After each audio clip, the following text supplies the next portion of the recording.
Hello मेरे मेरे प्यारे बच्चों, कैसे हैं आप सब? उम्मीद है सब बढ़िया होंगे, है ना। तो चलिए मेरे प्यारे बच्चों, हम पढ़ क्या रहे थे? हम पढ़ रहे थे क्लास 12, और क्लास 12 में हम पढ़ रहे थे यूनिट नंबर 4, जिसका नाम है D and F block element, है ना। तो बच्चों हम बात करें, ये हमारा होने वाला है लेक्चर नंबर 4, और इससे पहले अगर हम बात करें तो आपको ऑलरेडी हम 3 लेक्चर पढ़ा चुके हैं, है ना। हाँ, तो जाइए अपने क्लास नोट्स में एक बार ओपन करके देखिए और एक बार उसको रीड करिए, और आगे भी जो हम पढ़ा रहे हैं उसको समझने का कोशिश कीजिए, ठीक है। चलिए अपने साथ एनसीईआरटी और क्लास नोट्स लेकर के बैठ जाइए मेरे साथ, और जो जो अभी हम पढ़ा रहे हैं उसको समझिए और क्लास नोट्स का बनाते जाइए। आज की क्लास में बात करें बच्चों, तो हमारे पास जो टॉपिक है पढ़ने के लिए वो 2 टॉपिक है। पहला है स्टैंडर्ड इलेक्ट्रोड पोटेंशियल, और दूसरा है chemical reactivity and magnetic properties.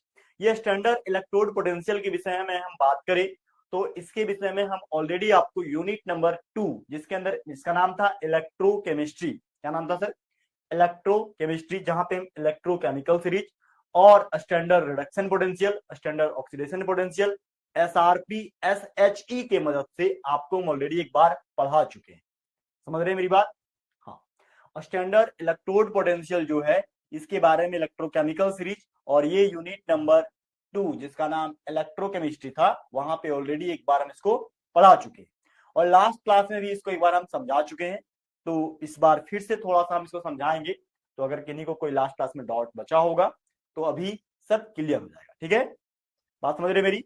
हाँ, तो चलिए थोड़ा सा हम बात करें लास्ट क्लास से सर आप क्या क्या पढ़ाए हो। देखो, तो अगर हम बात करें लास्ट क्लास में, थोड़ा सा रिकॉल कर लेते हैं अपने क्लास को कि सर क्या क्या अभी हम इस यूनिट में पढ़ चुके हैं। देखो, सबसे पहले हमने आपको डी ब्लॉक का इलेक्ट्रॉनिक कॉन्फ़िगरेशन पढ़ा दिया, पूरे 40 एलिमेंट का, ठीक है। डी ब्लॉक में टोटल 40 एलिमेंट हैं, और सभी एलिमेंट्स का हमने आपको क्या पढ़ा दिया सर? इलेक्ट्रॉनिक कॉन्फ़िगरेशन पढ़ा दिया। इसका एटॉमिक रेडियाई क्या होता है, किस तरह से वैरी करता है लेफ्ट टू राइट, ये पढ़ा दिया आपको। इसका ऑक्सीडेशन नंबर किस तरीके से चेंज होता है, क्यों ये वेरिएबल ऑक्सीडेशन स्टेट को दिखाता है, इसको क्यों हम ट्रांजिशन स्टेट एलिमेंट कहते हैं, ये सारा बात हम लास्ट क्लास में आपको हम ऑलरेडी बता चुके हैं। समझ रहे हैं? हाँ, तो आज के क्लास और एक टॉपिक और था जिसको हम पढ़ा चुके थे लास्ट क्लास में, वो था स्टैंडर्ड इलेक्ट्रोड पोटेंशियल, ठीक है। इलेक्ट्रोड पोटेंशियल, ठीक है, ये सारा टॉपिक। और इंथैल्पी ऑफ एटोमाइजेशन जो है, इंथैल्पी ऑफ एटोमाइजेशन, ठीक है, ये भी टॉपिक आपको हम लास्ट क्लास में ऑलरेडी पढ़ा चुके हैं, ठीक है। तो ये सब टॉपिक एक बार अपने प्रीवियस क्लास अगर देखते आए तो बहुत अच्छी बात, नहीं देखें तो एक बार जरूर देखना, ये सारा टॉपिक आप वहां पे एक बार देख सकते हो, समझ सकते हो, ठीक है। आज हम जो स्टार्ट करने वाले छोटे छोटे क्वेश्चन है, और ये सारे क्वेश्चन आपके एनसीईआरटी का सबसे इंपॉर्टेंट क्वेश्चन है। देखो, मैं जो भी क्वेश्चन यहाँ पे ले रहा हूँ सारा का सारा एनसीईआरटी बुक का क्वेश्चन ले रहा हूँ, जिससे क्या होगा, आपका बोर्ड एग्जाम तो काफी स्ट्रांग होगा ही होगा, लेकिन इन फ्यूचर में जो आपका आने वाला है जेई एग्जाम, है ना, नीट एग्जाम, अगर आप उसके लिए भी प्रिपरेशन कर रहे हो तो वहां पे ये सबसे ज्यादा फायदा आपको पहुंचाएगा, ठीक है। तो चलो, बहुत ही प्यारा सा क्वेश्चन है एनसीईआरटी का, एग्जाम्पल प्रॉब्लम या फिर इन टेक्स्ट का क्वेश्चन है ये। बोलता है why do the transition element exhibit higher enthalpy of atomisation. क्या बोल रहा है कि ट्रांजिशन एलिमेंट जो है एग्जिबिट, ट्रांजिशन एलिमेंट क्या कहते हैं, सबसे पहले यही सवाल होगा आपसे। तो आपको बताना होगा जितने भी डी ब्लॉक एलिमेंट्स होते हैं वो सबको हम ट्रांजिशन एलिमेंट कहते हैं। अब सवाल है सर क्यों? क्योंकि ये सब के सब वेरिएबल ऑक्सीडेशन स्टेट को दिखाता है ना। मतलब एक एलिमेंट मल्टीपल ऑक्सीडेशन स्टेट को दिखाता है। अब सवाल है सर क्यों दिखाता है, तो हम लास्ट क्लास में बताए थे कि जो डी ब्लॉक एलिमेंट है वो 2 केस में स्टेबल होता है, या तो एक बार D5 में, या तो D10 में, या कई बार D0 में। मतलब अगर इलेक्ट्रॉन 0 है तब भी स्टेबल है, D5 हाफ फील्ड है तब भी स्टेबल है, और D10 फुल फील्ड है तब भी स्टेबल है। ये 3 केस में स्टेबल होता है, जिसके कारण ये वेरिएबल ऑक्सीडेशन स्टेट को दिखाता है, और जिसकी वजह से इसको ट्रांजिशन एलिमेंट कहते हैं। अब यहाँ पे सवाल क्या पूछ रहा है sir, why do transition element exhibit higher enthalpy of atomisation. मतलब जिसका एंथैल्पी ऑफ एटमाइजेशन है वो हाई क्यों रहता है। देखो, जितने भी ट्रांजिशन एलिमेंट है एक तरह से बेटा, ये सब के सब मेटल होते हैं। क्या होते हैं सर? मेटल। अब मेटल क्या करता है सर? मेटल इलेक्ट्रॉन को लूज करता है, या फिर मेटल मेटल के बीच क्या होता है, बॉन्ड जो बनता है उसको बोलते हैं क्या? Metallic bond. देखो उसी बात को हमने यहाँ बहुत ही बेहतरीन तरीके से इसका आंसर लिख रखा है ना। पढ़ो एक बार मैं समझाता हूँ। बोलता है क्या कि enthalpy of atomization is the amount of heat. Enthalpy of atomization क्या है? अमाउंट ऑफ हीट, है ना, ऊर्जा की वो मात्रा है required to break metal lattice to get free atom. देखो मेटल लैटिस करने का मतलब क्या? देखो ये एक मेटल का टुकड़ा है जिसके अंदर मान लो आयरन का एक एटम, दूसरे आयरन के एटम से दूसरा आयरन, तीसरे आयरन के एटम से तीसरा आयरन, चौथे आयरन के एटम से, और बीच में क्या होता है? एक इलेक्ट्रॉन लूज करता है, दूसरा इलेक्ट्रॉन गेन करता है, एक लूज करता है, दूसरा गेन करता है ना। तो यहाँ पे ये मेटल और मेटल के बीच का जो बॉन्ड होता है ना, इस दोनों मेटल मेटल के बॉन्ड को अगर तोड़ेंगे तो यहाँ से एक मेटल एटम फ्री होगा, जिसको बोलेंगे आयरन। ठीक है, समझ रहे? Fe का एक एटम क्या होगा यहाँ से सर? फ्री होगा। तो वही यहाँ पे समझो बोलता है कि enthalpy of atomisation is the amount of heat required to break metal lattice to get free atom. मतलब मेटल का जो लैटिस होता है, ठीक है, मेटल का जो स्ट्रक्चर है, मेटल का जो शेप है, एक साथ जो मल्टीपल मेटल के जो एटम एक दूसरे से जुड़े हुए हैं, उसके एटम को तोड़ करके अलग करना, उसको फ्री करना, उसी को क्या बोलते हैं सर? Enthalpy of atomization. ठीक है, अब आगे ध्यान दो। बोलता है transition metal contain a large number of unpaired electron. Transition metal जितने होते हैं उसके पास अनपेयर्ड इलेक्ट्रॉन की संख्या क्या होती है सर? बहुत ज्यादा होती है। जैसे हम बात करें, कुछ एग्जाम्पल के साथ बात कर लेते हैं। जैसे आयरन, आयरन का कितना होता है सर? 26, है ना। लास्ट में बात करें आर्गन का कितना? 18। 3D 4s का क्या सर? 2, और 3D का क्या? 6। यानी डी में कितना? 5 ऑर्बिटल तो होते ही है सर, है ना। 1 2 3 4 5 इलेक्ट्रॉन कितना चाहिए? अनपेयर्ड इलेक्ट्रॉन की संख्या कितनी है यहाँ पे? 4। ठीक है, उसी तरह एक आध और एग्जांपल ले लो। अगर हम मैग्नीज का बात करें तो मैग्नीज का 25, क्या आर्गन का 18 सर, और 4s का 2, और 3D का क्या? 5। यहाँ पे अनपेयर्ड इलेक्ट्रॉन कितना होगा? 5 orbital, 5 unpaired electron. It mean say that, क्या यहाँ पे कहने का क्या मतलब है मेरा?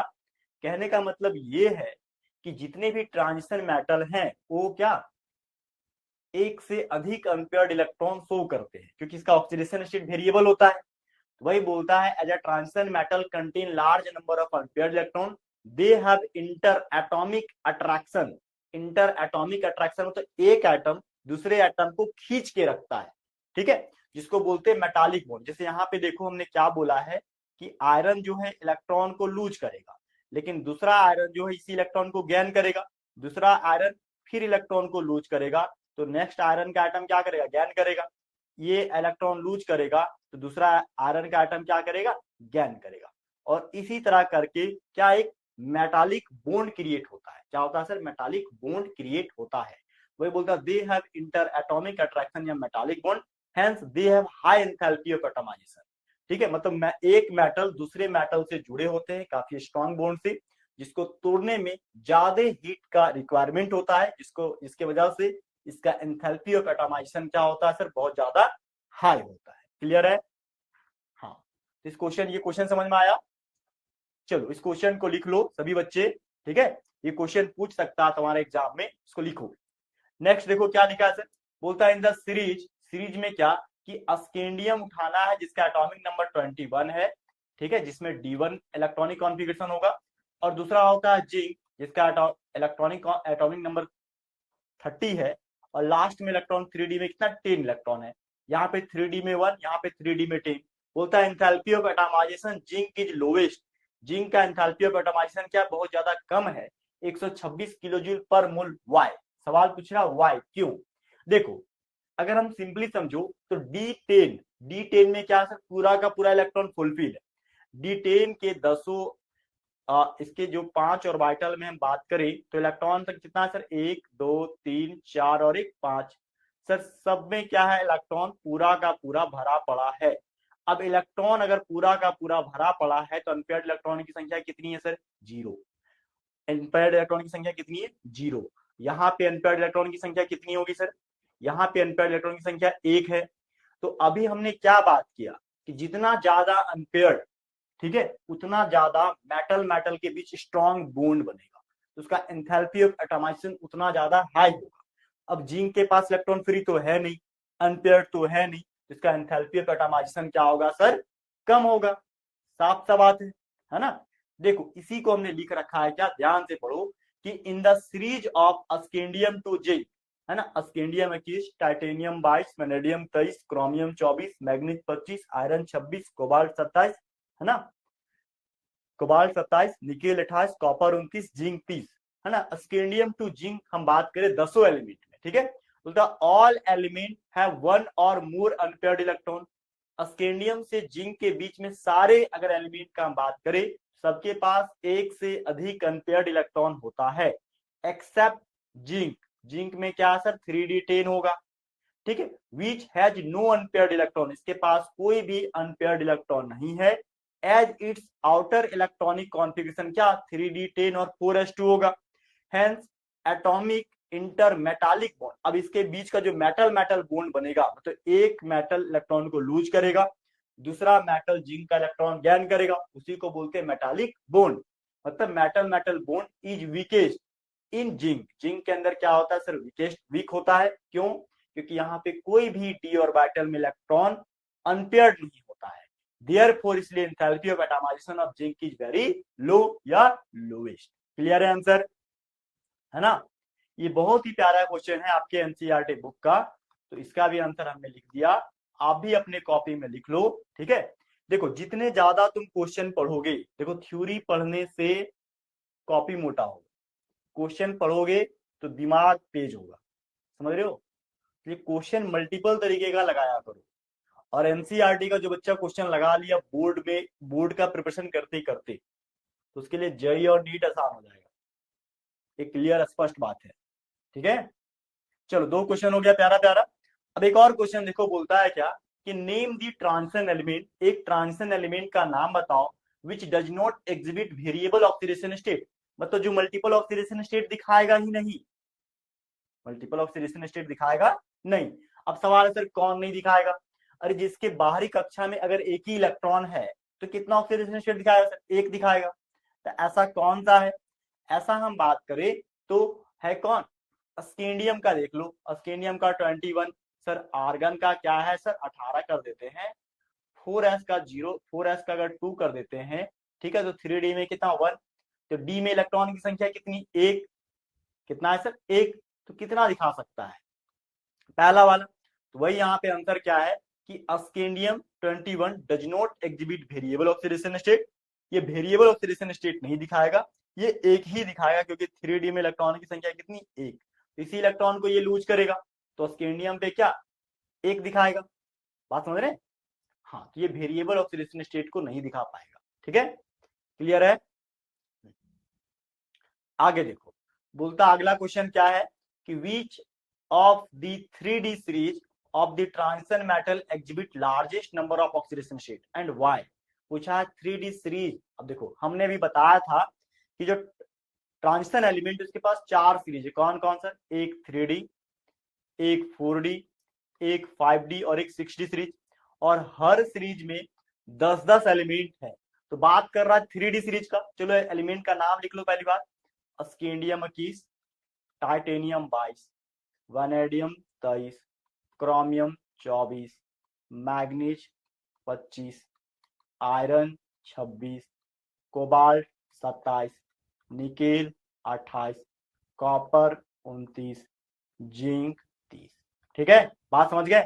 तो अस्केंडियम से जिंक तक टोटल 10 एलिमेंट तुम्हारा हो गया। अब पूछ रहा है कि इनमें से किसका ऑक्सीडेशन स्टेट सबसे हाई होगा। तो याद करो जो बच्चे लास्ट क्लास अभी मेरा किए हैं, ठीक है, या फिर अपने एनसीईआरटी बुक ओपन करके देखो कि जिसका सबसे ज्यादा डी ऑर्बिटल में इलेक्ट्रॉन होगा, ठीक है, वो सबसे ज्यादा हाईएस्ट ऑक्सीडेशन स्टेट शो करेगा।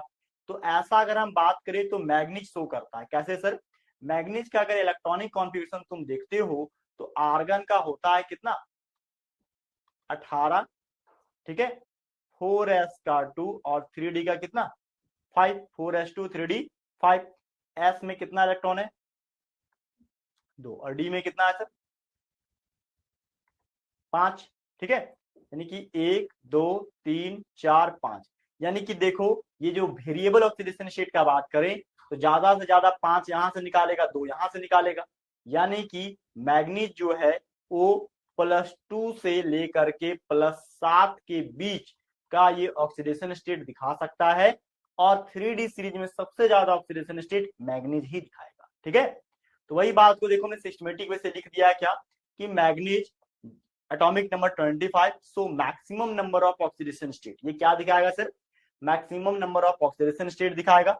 This is because it's electronic configuration. अब सवाल है सर क्यों दिखाएगा, तो ऑक्सीडेशन स्टेट देखो, जितना भी प्रॉपर्टीज है ना ट्रांजिशन एलिमेंट का, तुम अगर डेप्थ तरीके से जाओगे और अच्छे तरीके से अगर देखोगे, सब उसके इलेक्ट्रॉनिक कॉन्फ़िगरेशन में इलेक्ट्रॉन के ऊपर ही छिपा हुआ। कुल मिलाकर के अगर हम एक बात बोले तो केमिस्ट्री में सारा खेल इलेक्ट्रॉन का है।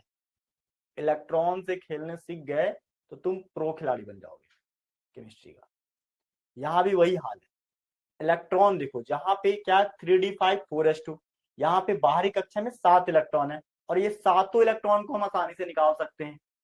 d से 5 और 4s2, 5 2 7, यानी कि ये मैक्सिमम 7 इलेक्ट्रॉन तक ये डोनेट कर सकता है ना, लॉस कर सकता है, और खुद पे क्या पॉजिटिव पॉजिटिव चार्ज बना सकता है। तो वही यहाँ पे बोलता है this is because of electronic configuration 3d5 और 4s2 as 3d and 4s are close in energy. 3d और 4s क्या है सर, ये एक दूसरे के एनर्जी के बहुत ही क्लोज है, क्योंकि ये 3d के बाद ही 4s आता है। ठीक है, वही बोलता है ये close in energy, it has maximum number of electron lose और शेयर। ये ज्यादा से ज्यादा इलेक्ट्रॉन को या तो शेयर कर सकता है या तो लूज कर सकता है।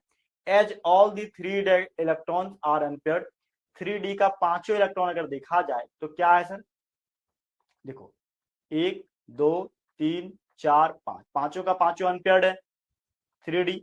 और हम 4s का बात करें तो 4s में 2 इलेक्ट्रॉन है, ये यहां से 2 इलेक्ट्रॉन खो सकता है और यहां से 5 इलेक्ट्रॉन खो सकता है। तो ये बोलता है as all the 3d electrons are unpaired, hence it show oxidation state from +2 to +7।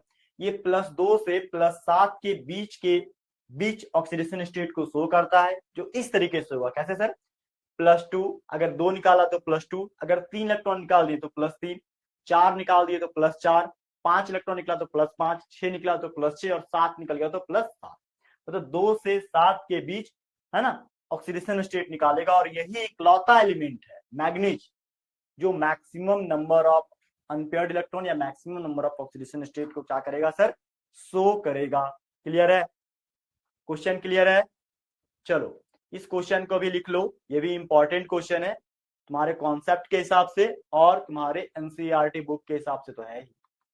ये सारा क्वेश्चन लिख लो। देखो डी ब्लॉक में मैक्सिमम बच्चों, देखो इनऑर्गेनिक केमिस्ट्री में जितना भी आता है ना, चाहे डी ब्लॉक हो, चाहे पी ब्लॉक हो, चाहे एस ब्लॉक हो, चाहे कोऑर्डिनेशन कंपाउंड, इनऑर्गेनिक केमिस्ट्री में सभी बच्चों का कंप्लेन होता है सर समझ में चीजें नहीं आती है। देखो इनऑर्गेनिक केमिस्ट्री का सिंपल फंडा है स्टेबिलिटी को देखना।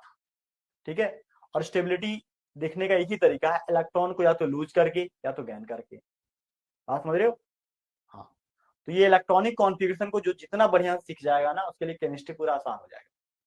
मैं बार बार कहता हूँ, इसलिए अभी जो क्वेश्चन करवा रहा हूँ उसको देखो और इसका नोट अच्छे से बनाओ। ठीक है, बात समझ गए। अब देखो यहाँ पे फिर से हमारे पास एक टॉपिक आ चुका है जिसका नाम है स्टैंडर्ड इलेक्ट्रोड पोटेंशियल।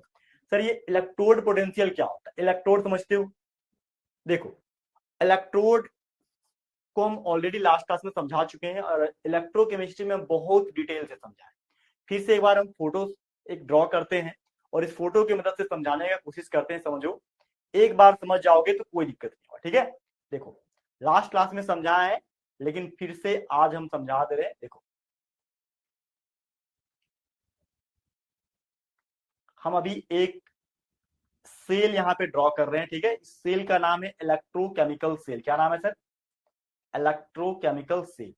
अब इलेक्ट्रोकेमिकल सेल को हम एक तरह से बोल दें क्या, अरे जो घर में तुम्हारा बैटरी यूज होता है ना, इन्वर्टर वाला बैटरी, मोबाइल वाला बैटरी, जितना भी धरती में बैटरी है वो सब का सब इसी इलेक्ट्रोकेमिकल सेल के कॉन्सेप्ट के ऊपर बना हुआ है। ठीक है,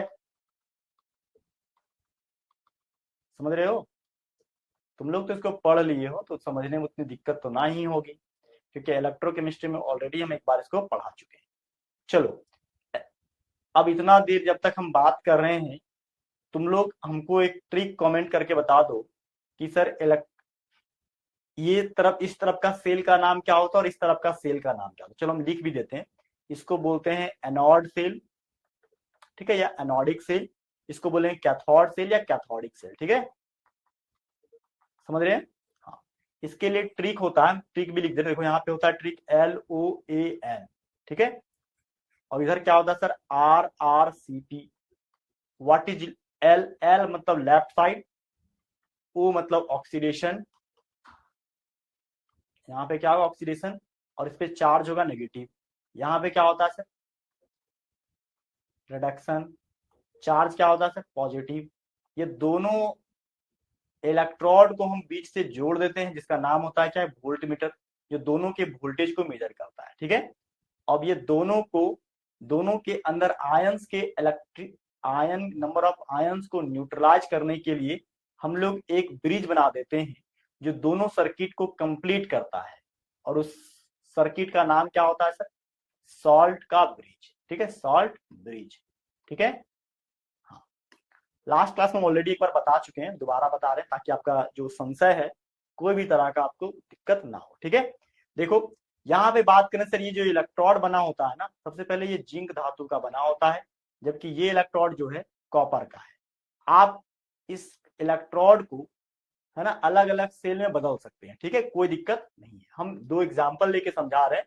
देखो यहाँ पे जो इलेक्ट्रोलाइटिक सॉल्यूशन भरा होता है ये जिंक सल्फेट का होता है, और इधर जो भरा होता है वो कॉपर सल्फेट का भरा होता है, ठीक है। अब यहाँ पे रिएक्शन क्या होगा सर, ये एनोड है तो ऑक्सीडेशन रिएक्शन होगा। ऑक्सीडेशन का मतलब क्या होता है, ये सभी बच्चों को पता होना चाहिए सर, लॉस ऑफ इलेक्ट्रॉन होता है, ठीक है। यानी कि यहाँ पे अगर जिंक सॉलिड है तो ये इलेक्ट्रॉन को लूज करेगा, जिंक पे 2 पॉजिटिव चार्ज और 2 इलेक्ट्रॉन को लूज करेगा, ठीक है।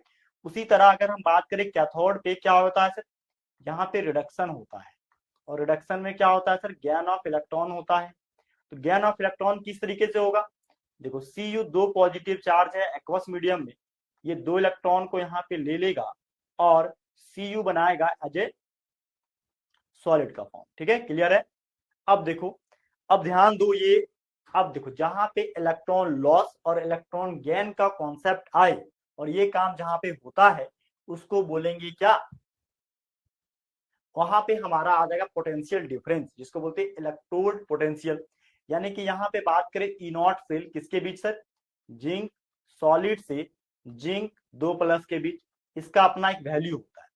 अगर इसको देखो, इसको मेजर करने का एक मीटर आता है जिसका नाम है मल्टीमीटर। क्या नाम है सर मल्टीमीटर। वोल्टेज डिफरेंस इसमें दिखता है ना, तुम लोग इलेक्ट्रॉनिक गैजेट्स वाला दुकान पे जाओगे तो देखोगे, ठीक है। तो उस मल्टीमीटर से नापते हैं, इसका वोल्टेज डिफरेंस आता है कितना सर 0.76 वोल्ट के आसपास आता है, ठीक है। एक बार देख लेना इसको, यहाँ माइनस साइन लगा रहेगा। वहीं कॉपर का बात करें Cu 2 पॉजिटिव से, ठीक है, ये Cu इसका वैल्यू कितना है सर प्लस 0.34 वोल्ट आएगा, ठीक है, समझ रहे हैं। तो ये पोटेंशियल डिफरेंस है, वोल्टेज का डिफरेंस है, ये दोनों तरफ आता है, ठीक है। अभी साइन हटाओ, सीधा वैल्यू लिख दे रहे हैं, देखो यहाँ से ये पोटेंशियल डिफरेंस है दोनों तरफ। अब ये दोनों का बीच निकालेंगे तो जो आएगा इसको क्या बोलेंगे सर ई सेल बोलेंगे। ये दोनों के बीच अगर घटाते हैं तो क्या बोलेंगे सर ई सेल, या इलेक्ट्रोड पोटेंशियल ऑफ सेल या स्टैंडर्ड इलेक्ट्रोड पोटेंशियल, ठीक है, बात समझ रहे हैं। E nought cathode minus E nought anode, ठीक है। अब देखो सवाल ये है कि यहाँ पे जो इलेक्ट्रोड बना था वो कौन से धातु का था सर, यहाँ पे जो इलेक्ट्रोड बना कॉपर और जिंक का है। अब दूसरा सवाल मेरा ये है कि ये कॉपर और जिंक कौन सा तरह का, किस ब्लॉक का एलिमेंट है सर, डी ब्लॉक का है, यानी ट्रांजिशन एलिमेंट है। यानी कि जितने भी ट्रांजिशन एलिमेंट हैं उन सभी का अगर इलेक्ट्रोड बनाया जाए किसमें, इलेक्ट्रोकेमिकल सेल के अंदर, इलेक्ट्रोकेमिकल सेल के अंदर, ठीक है। तो सब के सब क्या पोटेंशियल डिफरेंस शो करेंगे और उसका अपना अपना क्या कुछ ना कुछ पोटेंशियल डिफरेंस का वैल्यू होगा, ठीक है। और उसी को क्या बोलेंगे स्टैंडर्ड इलेक्ट्रोड पोटेंशियल। बात समझ रहे हैं मेरी। तो उसी बात को देखो, ये बात हम ऑलरेडी आपको इलेक्ट्रोकेमिस्ट्री में बहुत अच्छे से समझा चुके हैं और लास्ट क्लास में भी समझा चुके हैं, फिर से भी समझा रहे हैं। देखो तो वही बोलता था ट्रेंड्स इन M2 पॉजिटिव से M, यानी यहाँ पे M2 पॉजिटिव से M क्या कर रहा है सर, अरे ये 2 इलेक्ट्रॉन को गैन कर रहा है। इलेक्ट्रॉन जब गैन होगा तो इसको रिडक्शन बोल सकते हैं एक तरह से, और रिडक्शन कहाँ कैथोड पे होता है। देखो इसी बात को यहाँ पे हमने लिख के समझा रखा है, एनसीईआरटी बुक में सेम ऐसे ही बात किया हुआ, ठीक है। देखो क्या बोलता है कि द सम ऑफ इंथैल्पी, अब ये इलेक्ट्रोड पोटेंशियल कैसे कैलकुलेट होता है ये बता रहा है। इलेक्ट्रोड पोटेंशियल कैलकुलेट कैसे होता है, देखो पहले कोई सब्सटेंस किसमें होता है सर, सॉलिड में होता है, ठीक है। सॉलिड से इसका अगर इलेक्ट्रॉन निकालना हो तो इसको किसमें कन्वर्ट करते हैं सर, इसको गैसेस स्टेट में कन्वर्ट करते हैं, ठीक है। और अगर इसको एक्वस मीडियम में कोई घोल दे, ठीक है, किसमें घोल दे सर, एक्वस मीडियम में कोई इसको घोल दे तो क्या बनेगा, मेटल पे एक्वस मीडियम आएगा। एक्वस मीडियम में तब पानी की मात्रा, और पानी की मात्रा जहां जुड़ेगा उसको बोलते हैं हाइड्रेशन, ठीक है। तो पहला बात इसको क्या करना पड़ेगा, सॉलिड से गैसेस मीडियम में कन्वर्ट करना पड़ेगा। अब कोई चीज सॉलिड से अगर गैस में कन्वर्ट हो जाए तो वहां पे जो एनर्जी लगता है, ध्यान दो एग्जाम्पल से समझो, कोई चीज सॉलिड जैसे कपूर, यहाँ पे सॉलिड है, ये कपूर सॉलिड से गैस में कन्वर्ट हो गया तो इसको क्या बोलते हैं, सब्लिमेशन। क्या बोलते हैं सर, सब्लिमेशन, ऊर्ध्वपातन। तो मेटल अगर सॉलिड है और मेटल से किस में बदलते हैं, गैस में, तो मेटल को सॉलिड से गैस में बदलने के लिए जो एनर्जी लगता है उसको बोलेंगे इंथैल्पी ऑफ सब्लिमेशन। क्या बोलेंगे सर, इंथैल्पी ऑफ सब्लिमेशन। अब आगे समझो, अब उसी मेटल से इलेक्ट्रॉन को बाहर करना, क्या करना सर, इलेक्ट्रॉन को बाहर करना। तो इलेक्ट्रॉन को बाहर करने के लिए दोबारा एनर्जी देंगे, तो इलेक्ट्रॉन जब बाहर होगा उसको बोलते हैं क्या, आयनाइजेशन एनर्जी। क्या बोलते हैं सर, आयनाइजेशन एनर्जी। अब ये आयनाइजेशन एनर्जी जिसका बना, जैसे यहाँ पे देखो जिंक, इसको घोल कहाँ पे रहे सर, पानी के अंदर। अब पानी के अंदर जब घुलेगा तो जिंक पे 2 पॉजिटिव चार्ज एक्वस मीडियम। अब पानी के अंदर कोई चीज घुलता है तो पानी को एब्जॉर्ब करेगा, तो उसको बोलेंगे हाइड्रेशन। क्या बोलेंगे सर, हाइड्रेशन। तो वहां पे जो एनर्जी बनेगा उसको बोलेंगे इंथैल्पी ऑफ हाइड्रेशन। यही तीनों बात यहाँ मिला के लिखे, ध्यान से। The sum of enthalpy of sublimation and ionisation. Ionisation का मतलब इसमें इलेक्ट्रॉन निकला है, पॉजिटिव चार्ज आया है, और सब्लिमेशन का मतलब सॉलिड से गैसेज मीडियम में जाना, is not balance by hydration enthalpy. इसको आप हाइड्रेशन इंथैल्पी या एक्वस मीडियम के बराबर बात नहीं कर सकते हैं, ठीक है। पहले यहाँ मेटल से क्या किया, गैस में, अब गैस से जब इलेक्ट्रॉन निकाले और पानी में जब घुला गया एक्वस मीडियम में, ठीक है, तो वही बोलता है the sum of enthalpy of sublimation and ionisation is not balance by hydration enthalpy in case of copper. Copper के केस में ये दोनों एक दूसरे के बराबर नहीं होता है, ठीक है, ड्यू टू पॉजिटिव एसआरपी। क्यों, क्योंकि कॉपर का जो एसआरपी है, एसआरपी का पूरा नाम लिखो क्या, स्टैंडर्ड रिडक्शन पोटेंशियल, ठीक है, रिडक्शन पोटेंशियल। इसका वैल्यू क्या है, इसका वैल्यू जो होता है प्लस 0.34 वोल्ट होता है, ठीक है। तो ये बोलता है due to positive SRP copper is unable to liberate. Positive SRP होने के कारण अनेबल, अनेबल मतलब योग्य नहीं है, to liberate hydrogen gas from acid. Acid से हाइड्रोजन गैस को ये हटा नहीं पाता है, ठीक है। एसिड से ये हाइड्रोजन गैस को कौन हटा नहीं पाता है सर, कॉपर। सवाल है क्यों नहीं हटा पाता है सर, क्योंकि जो इसका एसआरपी वैल्यू है वो पॉजिटिव है। किसमें है सर, पॉजिटिव में, ठीक है, ये ध्यान रखना। वही देखो आगे क्या बात करता है, यहाँ पे स्टैंडर्ड इलेक्ट्रोड पोटेंशियल दिया गया अलग अलग मेटल का, ध्यान से देखो, ठीक है। ये कैलकुलेटेड वैल्यू, ये है ऑब्जर्व वैल्यू। देखो टाइटेनियम का क्या है, -1.5 से नीचे रहेगा वैल्यू, वैनेडियम का -1 से नीचे रहेगा, क्रोमियम का -0.5 से नीचे होगा, वही मैग्नीज का बात करें तो -1 से और नीचे होगा, आयरन का बात करें तो -0.5 के आसपास होगा, कोबाल्ट का बात करें सर -0.5 से नीचे, निकेल का, कोबाल्ट और निकेल जब ये पॉजिटिव चार्ज में जाएगा, मतलब 2 पॉजिटिव या 3 पॉजिटिव, तो इसका वैल्यू प्लस में जा सकता है, ठीक है। कॉपर का देखो, कॉपर का वैल्यू एकदम प्लस है, 0 से ऊपर जा रहा है, 0 से ऊपर जाने का मतलब है यहाँ पे देखो एक्चुअल है 0.4 वोल्ट, ठीक है, तो 0.5 और 0 के बीच आएगा, यानी कि कॉपर का जो वैल्यू है पॉजिटिव जा रहा है। क्या जा रहा है सर, पॉजिटिव में चला जा रहा है। पॉजिटिव में जाने के कारण ये हाइड्रोजन गैस को, है ना, एसिड से अलग नहीं करेगा, जबकि अदर जितने भी एलिमेंट है जिसका वैल्यू नेगेटिव जा रहा है वो सब के सब हाइड्रोजन गैस को एसिड से अलग करने का क्षमता रखते हैं, ठीक है, बात समझ रहे हैं। कॉपर क्यों नहीं रखता, क्योंकि कॉपर का चार्ज पॉजिटिव होता है। ठीक है, देखो उसी बात को आगे लिखा गया क्या, the value of SRP are more negative, SRP का वैल्यू जितना ज्यादा नेगेटिव होगा then expected due to stability of half filled. ठीक है, इसको हाफ फील्ड की स्टेबिलिटी से हम एक्सपेक्ट कर सकते हैं in Mn2 plus and completely filled D10 configuration in, देखो बोलता है यहाँ पे क्या कि the value of SRP are more negative than expected, expected से सबसे ज्यादा नेगेटिव होगा due to stability of half filled, half filled stability होने के कारण Mn पे 2 पॉजिटिव में, देखो मैग्नेट का क्या होता है 25 होता है, तो क्या होगा सर, अरे आर्गन का 18 होगा, 4s का 0 होगा और 3d का 5 होगा, यानी कि हाफ फील्ड स्टेबल होगा यहाँ पे। ठीक है, जिसके कारण इसका वैल्यू नेगेटिव। दूसरा जिंक पे 2 पॉजिटिव, अरे जिंक का 30 होता है। ठीक है, 30 होता है तो क्या होगा सर, 30 होता है तो आर्गन का 18 होगा, 4s का 0 होगा और 3d का 10 होगा, तो इसीलिए ये दोनों क्या स्टेबल है और इसीलिए दोनों का वैल्यू नेगेटिव, तो जिंक का भी नेगेटिव और मैग्नीज का सबसे ज्यादा नेगेटिव, क्योंकि ये हाफ फील्ड है और ये फुल फील्ड स्टेबल है। बात समझ रहे हैं? हाँ, तो वही बात यहाँ पे ये कह रहा है। देखो इसका वैल्यू हम लोगों ने, इसका एक्चुअल जो वैल्यू है मल्टीमीटर पे जो शो होता है, ठीक है, SHE के मदद से, किसका मदद से सर, स्टैंडर्ड हाइड्रोजन इलेक्ट्रोड के मदद से इसका जो वैल्यू निकाला गया है, जिसे स्कैंडियम का तो कोई डिफाइंड वैल्यू नहीं है, लेकिन टाइटेनियम का -1.63, वेनेडियम का क्या है सर -1.18, क्रोमियम का -0.90, मैग्नीज का -1.18, आयरन का -0.44, कोबाल्ट का -0.28, निकेल का -0.25, कॉपर का +0.24, +0.34। ठीक है, सबसे ज्यादा नेगेटिव वैल्यू किसका है, जिंक का -0.76 और उससे भी नेगेटिव है किसका, मैग्नीज का। तो वही बोल रहा है मैग्नीज और जिंक का वैल्यू सबसे ज्यादा नेगेटिव है। तुमसे सवाल पूछ सकता है सर क्यों नेगेटिव है, तो आप क्या बोलो, अरे इसमें D5 है जो हाफ फील्ड स्टेबल है और इसमें D10 है जो फुल फील्ड स्टेबल है, जिसके कारण इसका वैल्यू नेगेटिव है।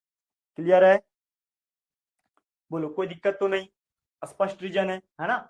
वही बोलता अगर इस पे 3 पॉजिटिव चार्ज लगा दिया जाए, देखो सबसे ज्यादा नेगेटिव वैल्यू किसका चला जाता है, सबसे ज्यादा नेगेटिव वैल्यू यहाँ पे जाता है -0.41 क्रोमियम का।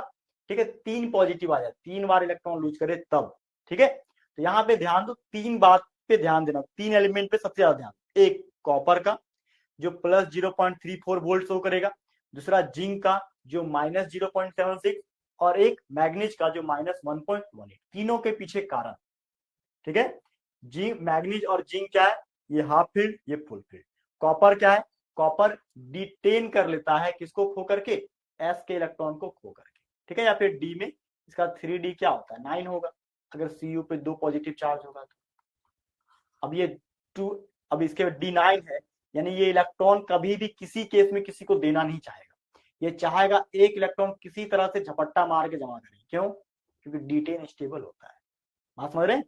हाँ, चलो इसको लिख लो, ये टेबल को बना लेना। देखो आगे आगे बोलता, अभी हम क्या बात कर रहे थे, अभी हम बात कर रहे हैं M2, मतलब यहाँ पे 2 इलेक्ट्रॉन गैन करेगा तब।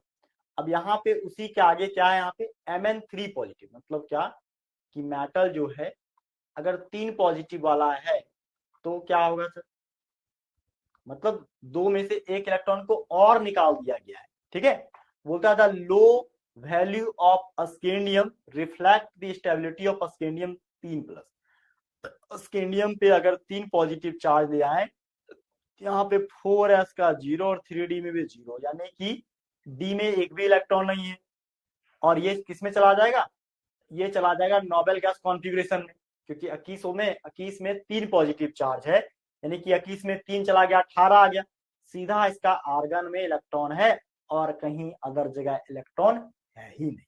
तो वही बोलता है क्या कि स्कैंडियम अगर 3 पॉजिटिव चार्ज में चला गया which has a noble gas configuration, और स्कैंडियम का इस केस में कोई बात ही नहीं होगा, अरे नोबेल गैस में चला गया तो कहीं रिएक्शन में पार्टिसिपेट करेगा नहीं, समझ रहे हो, तो स्कैंडियम 3 पॉजिटिव पे इलेक्ट्रोड पोटेंशियल का कोई बात नहीं होगा।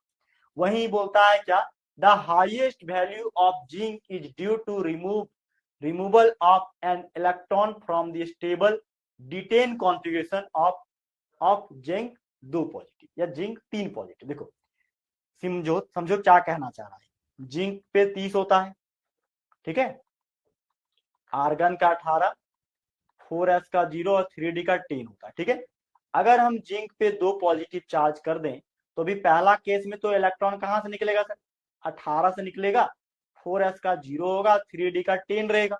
लेकिन अगर कोई बोले कि इसमें +3 कर दो सर, +3 करने का मतलब क्या दिखेगा, यहाँ पे बहुत बड़ा जादू हो जाएगा। 3d10 से 3d9 मतलब ये डी ऑर्बिटल पागल हो जाएगा पूरा।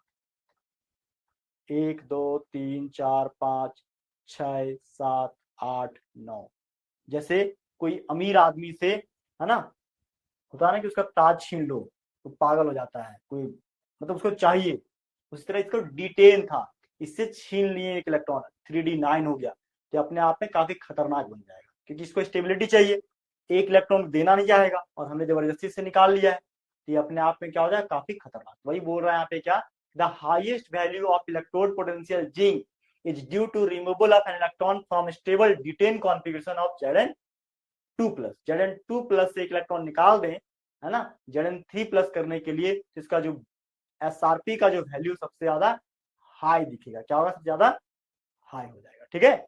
इस केस में जिंक 3 पॉजिटिव है केस में। वही बोलता है क्या, the comparatively high value of manganese so that Mn2 positive, Mn2 positive करेंगे तो कहां पे वैल्यू आएगा, देखो Mn2 पॉजिटिव करेंगे तो लास्ट में D5 पे जाएगा, ठीक है। अगर कोई Mn पे 3 पॉजिटिव कर दे तो क्या होगा सर, 3 पॉजिटिव करने पर D4 आ जाएगा जो इसका स्टेबिलिटी को खराब कर देगा। वही बोल रहा था comparatively high value of Mn so then Mn so that Mn2+ D5 is particularly stable. क्यों ये ज्यादा क्यों शो करेगा सर, ये स्टेबल है इसलिए ज्यादा शो करेगा, ठीक है। इसको ये 3 अपने पे होने नहीं देना चाहेगा। वेयर है जबकि comparatively low value for iron so that extra stability of iron 3 positive. देखो अगर आयरन को ऐसे ले ले, क्या आयरन Fe पे 2 पॉजिटिव तुम लेते हो, ठीक है, तो Fe पे 2 पॉजिटिव लेने का मतलब क्या, आर्गन का 18, 4s का ऐसे भी 0 और 3d का 6, 3d का 6 मतलब इसकी स्टेबिलिटी को खराब कर रहा है।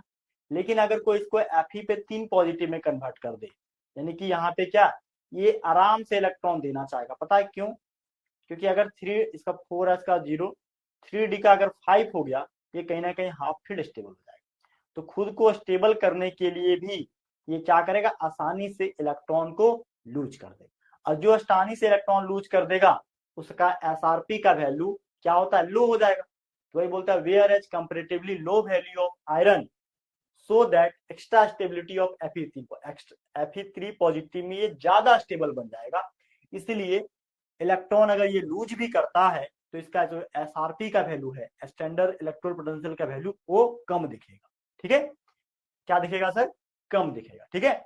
देखो वही सी भी एक सवाल है यहाँ पे बहुत ही प्यारा सा, देखो ये जो इलेक्ट्रोड पोटेंशियल है ना, अलग अलग वैल्यू जो दिखा, इसी पे एक सवाल है कि why is chromium 2+ is reducing जबकि Mn3+ is oxidising when both have D4 configuration, जबकि दोनों के पास D4 कॉन्फ़िगरेशन है।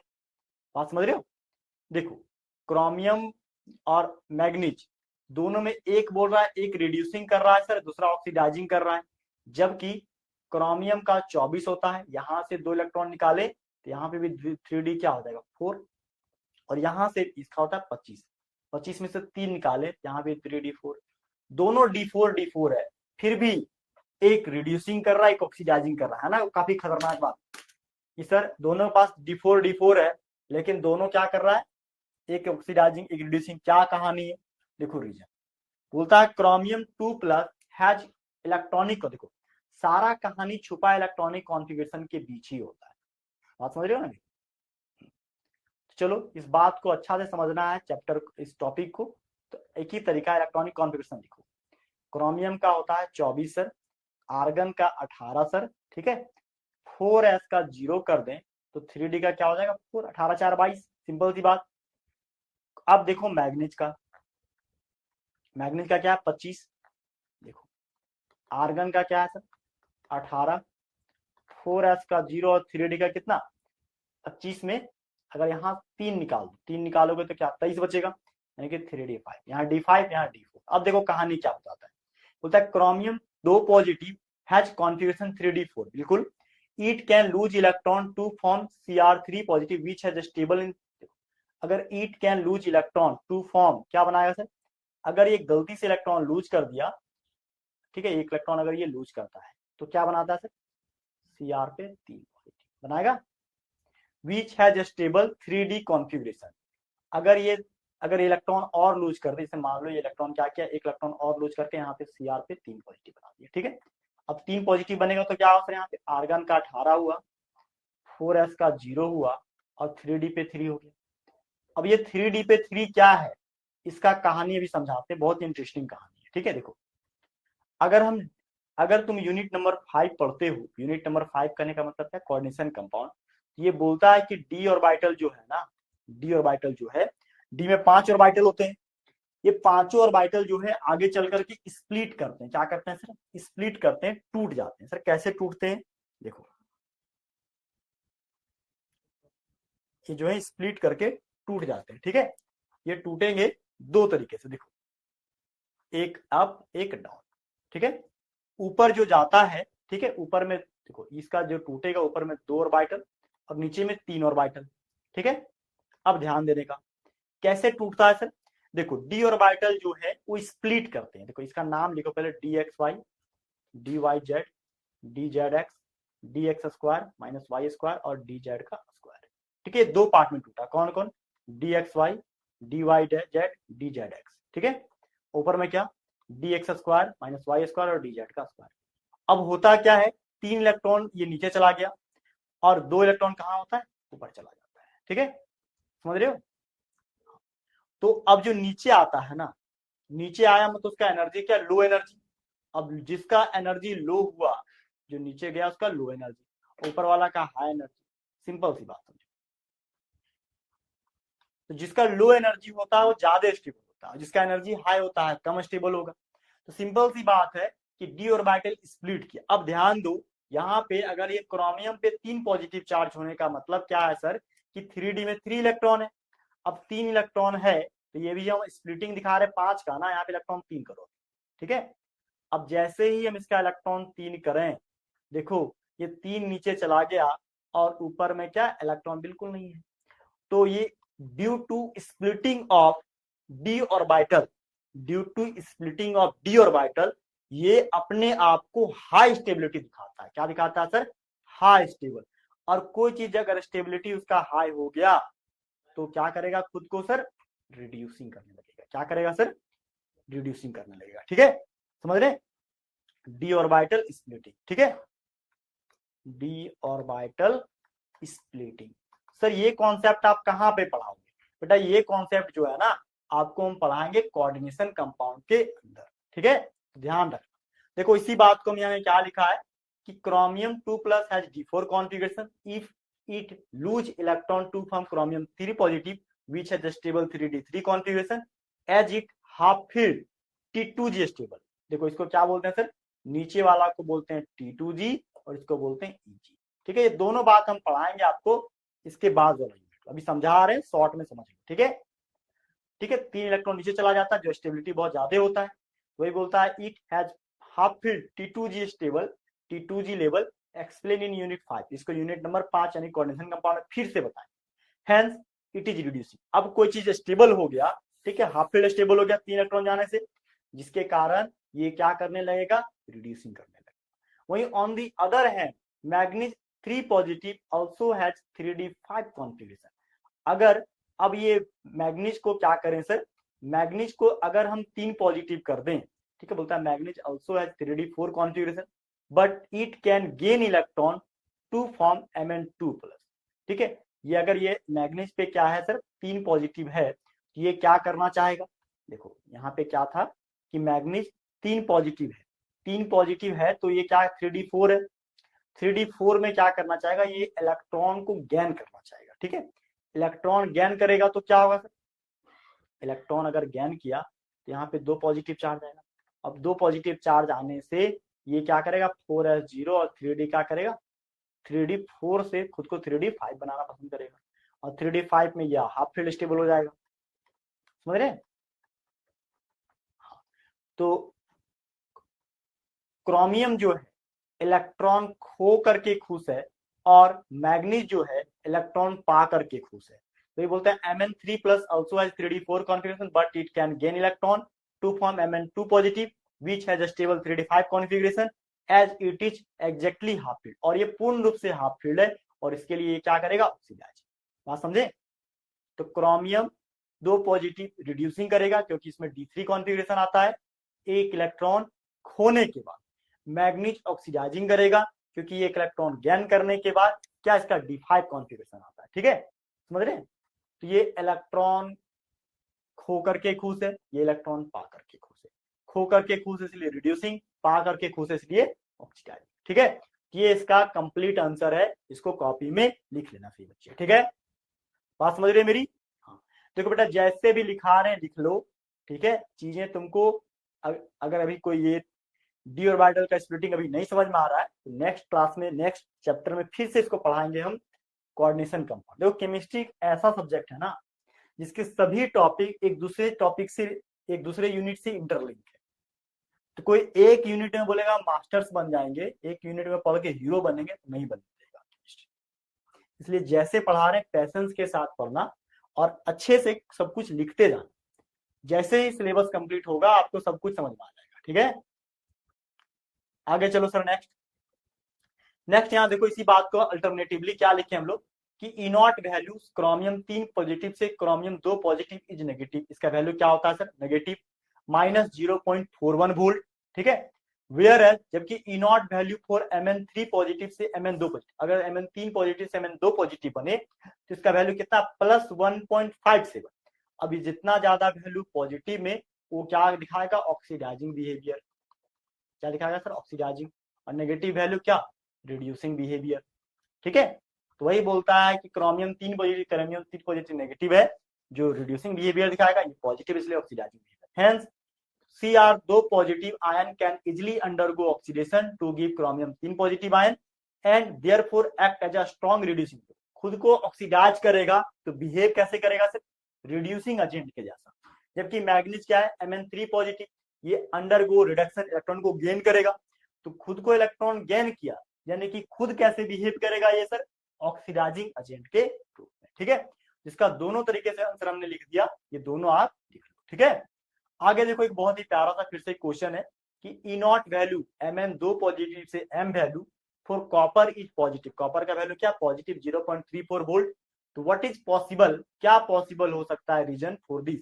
मतलब अभी हमने क्या देखा था, अभी हमने एक ही बात देखा था, याद करो क्या, कि यहाँ सबका वैल्यू नेगेटिव है सिर्फ कॉपर का छोड़ के। कॉपर का वैल्यू पॉजिटिव है जबकि अदर सबका वैल्यू क्या है सर, नेगेटिव। तो वही एक यहाँ बहुत ही प्यारा सा सवाल पूछ दिया है कि कॉपर का वैल्यू सर पॉजिटिव दिख रहा है जबकि अदर का नेगेटिव, रीजन क्या है, कारण क्या है। तो बोला है पहला कारण बताना है एटॉमाइजेशन एनर्जी के आधार पे और हाइड्रेशन एनर्जी के आधार पे। देखो हमने क्या लिख रखा है कि ई नॉट Mn2 पॉजिटिव से है, मतलब मेटल 2 पॉजिटिव से इलेक्ट्रॉन ज्ञान करेगा तब for any metal is related to sum of enthalpy. ये क्या करेगा सर, एनर्जी को जोड़ेंगे, एंथैल्पी को जोड़ेंगे। Changing takes place in the flowing state. Flowing state में जैसे मेटल सॉलिड से मेटल गैसेस स्टेट है, मेटल सॉलिड से क्या बना, गैस। तो मेटल सॉलिड से गैस में कन्वर्ट किया, मतलब उसके एटम को पहले तोड़ा गया एक एक करके। तो यहाँ तोड़ने के लिए जो एनर्जी लगा उसको बोलेंगे enthalpy of atomization sublimation. Solid से गैस में कन्वर्ट करने के लिए पहले पार्टिकल पास था, पार्टिकल को दूर और दूर कर दिया गया, समझ रहे हो। तो वहां पे जो एनर्जी लगा उसको बोलेंगे enthalpy of atomization of sublimation energy. Clear है।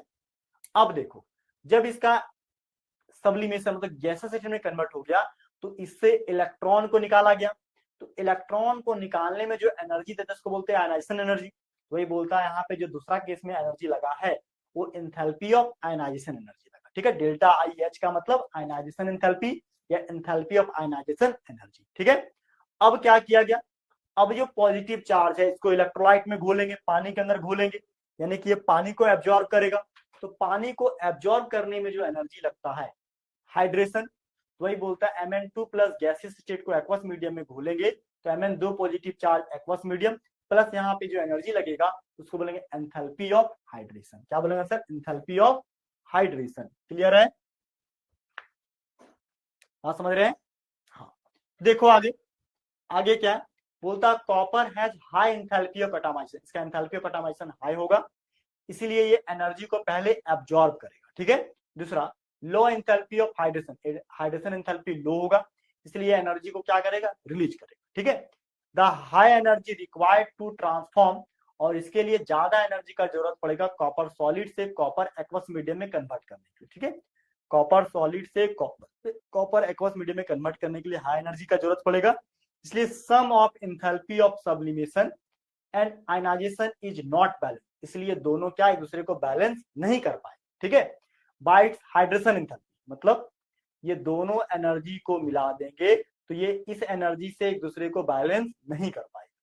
तो अब ये बैलेंस नहीं कर पाएगा तो एक्स्ट्रा एनर्जी चाहिए, तो वही बोलता है यहाँ पे, ध्यान से देखो क्या, the high energy required to transform copper solid to copper aqueous medium, sum of enthalpy of sublimation and is not balanced by its hydration enthalpy, hence E naught E Cu 2 positive से Cu is positive, इसलिए इसको क्या, इसका value क्या होगा? Positive. Balance नहीं कर पाया इसलिए एक्स्ट्रा अमाउंट ऑफ एनर्जी चाहिए और इसका वैल्यू किसमें दिखेगा?